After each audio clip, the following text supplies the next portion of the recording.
Come it all. Oh, so how does that sound to people? I suppose I've been involved in environmental issues for a good while now. I think kind of kicked off when I was in secondary school, kind of starting to do recycling and things like that. But I think I really got my opening onto the eco-activist world, you might say, when I went to the climate change conference in The Hague in 2000, COP5. And we went over in a bus with a whole group of other Irish students at the time from different universities, from different environmental groups.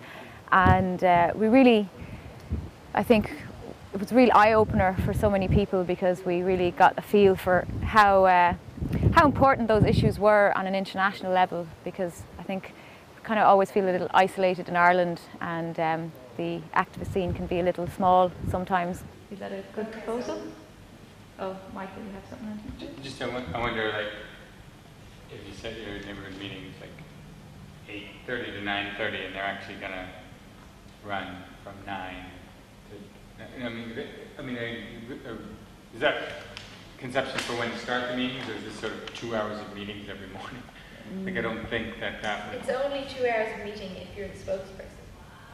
Right. Not but every even the first meeting may not be need to be as long as that. Well, if it's, I mean, if it's over at 20 to 10, you're you good. Go and brush your teeth or whatever. Yeah.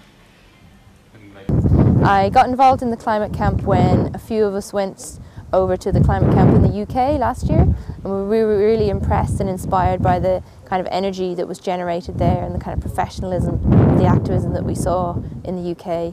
So we were inspired to come home and build our own climate camp in Ireland. I don't see that we have to have a curfew in the workshop area. Yeah, so is there a separate area where people can go and... Well, the workshop area is the place beside the power station, and the camping is... No, I said no curfew there. Okay, all right. And the camping area is the big field, yeah, Brennan, up further away. Yeah. I mean, there will be some people who will have to camp with the equipment. Yeah. So it might be a horrible week for them.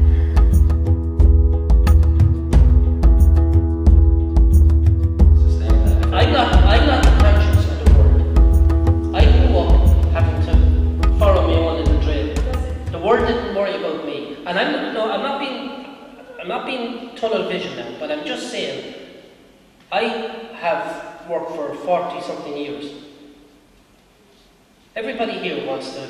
You want to, in 25 years, 30 years time, sit down and watch a program on television. Would have got involved with the Shell Sea campaign in early 2007, and I travelled down to Mayo and became quite involved in that. And through that I would have met up with a lot of other activists and grassroots campaigners. And then last year I travelled over to the climate camp in Kent, just outside London, which was concentrating on a coal-fired power station. And I was very impressed by the model there, of their aims and their principles and how they set up and run the camp. So yeah, there was a few of us from Ireland over there, and we just had a little bit of a meeting. We were all equally as impressed by the model of campaign building and movement building. So we decided that we'd try to give it a go and organise a camp over in Ireland this year.